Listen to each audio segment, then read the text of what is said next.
आज मनोज जरांगे पाटील यांच्या उपस्थितीमध्ये चौंडी येथे धनगर आरक्षण मेळावा झालेला आहे आणि या धनगर आरक्षण मेळाव्यामध्ये धनगर आणि मराठा समाज एकत्रितपणे लढा देण्याचा निर्धार या ठिकाणी करण्यात आलेला आहे. आपल्यासोबत आहेत भाजपचे विधान परिषदेचे आमदार राम शिंदे, हे सुद्धा या मेळाव्याला हजर होते. आणि आता आपण पाहिलं की अल्टिमेटम आज संपला आहे मराठा समाजाचा, काही दिवसातच धनगर समाजाचा अल्टिमेटम संपतोय. तुमची भूमिका भाजपची म्हणून आणि सरकारमधील एक आमदार म्हणून काय असेल? आता एकतर चोंडीमध्ये यशवंत सेना प्रणित धनगर आरक्षण दसरा मेळावा हा कार्यक्रम झाला आणि या कार्यक्रमाला खूप लोकही उपस्थित होते, पदाधिकारी उपस्थित होते, यशवंत सेनेचे पदाधिकारी उपस्थित होते.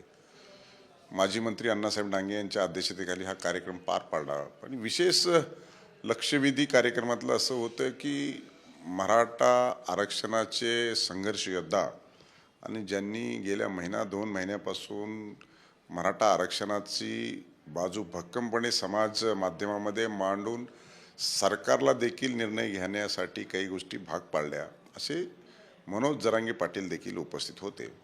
आणि त्यांनी देखील सांगितलं की धनगर समाज आणि मराठा समाज या दोन्ही समाजाचे आरक्षणाचे प्रश्न खूप प्रलंबित आहेत, खूप दुर्लक्षित आहेत आणि त्याच्याकडे कोणी लक्ष देत नाहीत. जे या दोन्ही प्रस्थापित समाजातील प्रस्थापित मंडळी आहेत, आता जरांगे पाटील ज्यावेळेस आले त्यावेळेस सर्वसामान्य मराठा समाजातील तरुण कार्यकर्ता त्यांच्या आंदोलनामध्ये मनापासून हिरिरीनं भाग घेतोय. तशाच स्वरूपाचं जर धनगर समाजामध्ये सर्वसामान्य निस्वार्थी अशा पद्धतीचं नेतृत्व जर उभा राहिलं आणि त्यांनी जर आंदोलन घेतलं तर ते देखील अतिशय प्रभावी होईल, अशा पद्धतीची सर्वसाधारणपणे चर्चा झाली. आज मराठा आरक्षणाच्या संदर्भामधलं अल्टिमेटम संपतंय. अजून 20-22 दिवसांनी धनगर आरक्षणाच्या संदर्भामध्ये देखील अल्टिमेटम संपतंय. मी देखील या सरकारमधलाच एक भाग असल्या कारणानं जवळून याच्यात आहे. मला वाटतं की याच सरकारमध्ये धनगर आरक्षण असो, मराठा आरक्षण असो किंवा इतरही कोणतेही प्रश्न असो, याच सरकारकडून, नेतृत्वाकडून, पक्षाकडून अपेक्षा आहेत की प्रश्न सुटू शकतात. शेवटी देवेंद्रजी फडणवीस यांनी मराठा दिलेलं आरक्षण हायकोर्टामध्ये टिकलं, पण सुप्रीम कोर्टामध्ये महाविकास आघाडीच्या काळात टिकवता आलं नाही. तरी पण कुठंही मोर्चे आंदोलन झाले नाहीत, कारण त्यांना माहीत आहे की महाविकास आघाडीचे करते करविते कोण आहेत आणि ते आरक्षण देऊ शकत नाहीत. गेली अनेक वर्ष ते राजकारणात आणि सत्तास्थानी आहेत, त्यामुळे त्यांच्याकडून अपेक्षाच नाही. परंतु आमचं नेतृत्व, आमचं महायुतीचं सरकार मराठा समाजातल्या तरुणांना असेल की धनगर समाजातल्या तरुणांना असेल की आश्वासक वाटतं की हे सरकार आम्हाला आरक्षणाचा फायदा देऊ शकतं. आणि म्हणून मोठ्या प्रमाणामध्ये हे शांततेच्या मार्गानं, लोकशाही मार्गानं आंदोलन सुरू आहेत. सरकारसुद्धा गांभीर्यानं सकारात्मक दृष्टिकोन ठेवून या संदर्भामध्ये कारवाई करण्याच्या दृष्टिक्षेपात आहे. निश्चितपणे येणाऱ्या कालखंडामध्ये यामध्ये आपल्याला चांगले निर्णय झालेले पाहायला मिळतील. मात्र आज जर पाहिलं तर 24 तारखेचा अल्टिमेटम संपला आहे, मात्र सरकार दरबारी काही हालचाल होताना दिसत नाही आहे आणि धनगर समाजाचाही तसंच होताना दिसतं, अशी चर्चा सध्या सुरू आहे. तुम्ही नेमकं धनगर समाज, तुम्ही एक धनगर समाजाचे नेते म्हणून तुम्ही आहात, तुमचं वैयक्तिक मत काय राहणार धनगर समाजाच्या आणि सरकारबद्दल या आरक्षणाबाबत? हे पहा की आपण पाहिलं असेल की कालच्या कॅबिनेटमध्ये जे म्हणजे बार्टी असेल, महाज्योती असेल, सारथी असेल, या संदर्भात वेगवेगळे बेनिफिट्स वेगवेगळ्या समाजाला दिले जातात. आणि म्हणून कॅबिनेटने आता निर्णय केला की सर्व लोकांना याच्यात सारखे फायदे द्यायचे. आणि काल देखील समाज माध्यमांवरती राज्य सरकारच्या वतीने मराठा समाजाकरता आतापर्यंत काय काय दिलं याचे देखील आकडेवारी दिलेली आहे.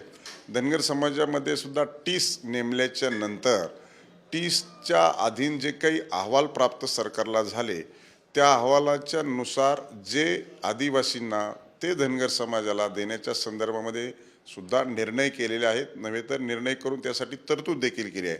फक्त भाग एवढाच की ती प्रभावीपणे अंमलबजावणी होत नाही. त्यामुळं लोकांच्या मनामध्ये अनरेस्ट आहे की आम्हाला दिलंय पण मिळत नाही.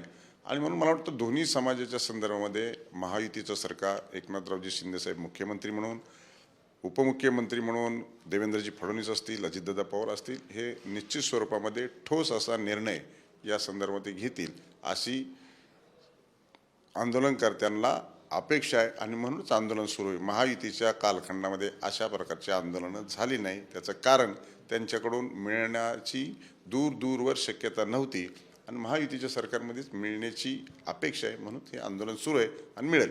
नाही, तुमची भूमिका काय राहणार? तुम्ही त्यांच्या माझी भूमिका यशवंत सिन्हा म्हणून ज्यावेळेस माझी भूमिका इथं उपोषणाला बसले त्यावेळेस हा प्रश्न सरकार दरबारी मांडणं, त्याच्यासाठी मुख्यमंत्री उपमुख्यमंत्री यांना भेटणं, गिरीश महाजन साहेबाला आणणं, त्याची मीटिंग घडवून आणणं, ही दसरा मेळावा लागला की मी तात्काळ दोन्ही मुख्यमंत्री उपमुख्यमंत्र्यांना भेटलो, गिरीश महाजनांना सांगितलं, लवकरच मीटिंग लावायची सुद्धा त्यांनी तयारी दर्शवली. मला वाटतं आज सुट्टीचा दिवस आहे, उद्या किंवा परवाच त्या संदर्भामध्ये मीटिंगचं किंवा काय केलंय सरकारने मागच्या मीटिंगच्या अनुषंगाने आणि उपोषणाच्या अनुषंगानं धनगर आरक्षणाच्या संदर्भामध्ये ते आपल्याला कळेल उद्या किंवा परवा. हे जे सायकलिंगचं सरकार आहे आणि खोके सरकार आहे अशी टीका केली जाते विरोधी पक्षाकडून. हे फक्त जनतेला भुलवण्याचं काम करते, जनतेची कोणतीही अपेक्षा पूर्ण करत नाही अशी ही टीका आता केली जाते. तुम्ही काय सांगा? हे पहा, टीका टिप्पणी करायला काही कोणाच्या तोंडाला हात लावता येणार नाही, परंतु या राज्यात देवेंद्र फडणवीस तत्कालीन मुख्यमंत्री यांच्या नेतृत्वाखाली भारतीय जनता पार्टी शिवसेनेच्या 161 जागा निवडून आल्या. तथापि शिवसेनेने धोका दिला आणि महाविकास आघाडी सरकार स्थापन झालं.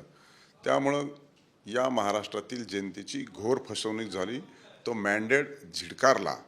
मॅन्डेट हा देवेंद्रजीच्या नेतृत्वाखाली मिळाला होता, परंतु शिवसेनेने हा मॅन्डेट झिडकारून महाविकास आघाडी स्थापन केली, आमचा विश्वासघात केला आणि पुन्हा एकदा शेवटी भिन्न आयडिओलॉजी, भिन्न विचार, भिन्न प्रश्न, काँग्रेस वेगळंच, राष्ट्रवादी वेगळंच, शिवसेना वेगळेच, हे एकत्र आले आणि त्याच्यामुळे त्यांचं जमलं नाही. पुन्हा आमचं सरकार आलं. आता आमच्याबरोबर सुद्धा भाजप शिवसेना ही नैसर्गिक युती झाली, परंतु तिसरा पक्ष देखील आमच्यामध्ये आला. याचं कारण त्यांच्यात पहिल्यापासूनच धुसफूस होती. शेवटी काँग्रेसपासून राष्ट्रवादी विभक्त झाली आणि पवारसाहेबच राष्ट्रवादीच्या मीटिंगमध्ये सांगायचे की काही झालं तरी नरेंद्र मोदीच्या नेतृत्वाखाली आपण भाजपला हरवू शकत नाही, असं जर ते सांगत असतील, असं अजितदादा जर स्पष्टपणे बोलत असतील, तर त्यांचे जे काही सैनिक आहेत ते म्हणत असतात जर हरणारच नाही तर आपण थांबायचं कशाला. त्यामुळे त्यांच्या विचारामध्ये फूट पडली आणि राष्ट्रवादी उभी फुटली आणि काही राष्ट्रवादी, बहुतांश राष्ट्रवादी भाजप शिवसेना युतीबरोबर जॉईन झाली.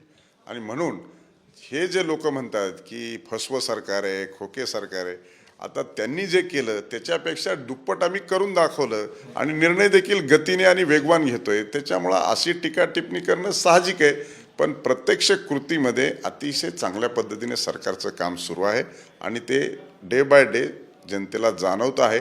फक्त आता त्यांचा जो त्यांनी डावपेच केला आणि अडचणीत आलेत म्हणून काय बोलायचं म्हणून अशा पद्धतीचं तर बोलतात. धन्यवाद. आपल्याबरोबर होते राम शिंदे. यांनी आता सविस्तर सांगितलं की धनगर आरक्षणाचा प्रश्न असेल, मराठा आरक्षणाचा प्रश्न असेल, ते सरकार दरबारी सोडवण्यासाठी निश्चितच प्रयत्न केले जाणार आहेत आणि प्रयत्न केले जात आहेत. त्यामुळे येत्या काळात दोन्हीही प्रश्न सुटलेले आपल्याला दिसतील. साम टीव्हीसाठी सुशील थोरात, अहमदनगर. देश विदेशातील प्रत्येक घडामोडींचे लाईव्ह अपडेट मिळवण्यासाठी आता साम टीव्हीच्या सर्व सोशल मीडिया प्लॅटफॉर्मला लाईक, फॉलो आणि सबस्क्राईब करा. तसंच सर्व नोटिफिकेशनसाठी बेल आयकॉन प्रेस करायला विसरू नका.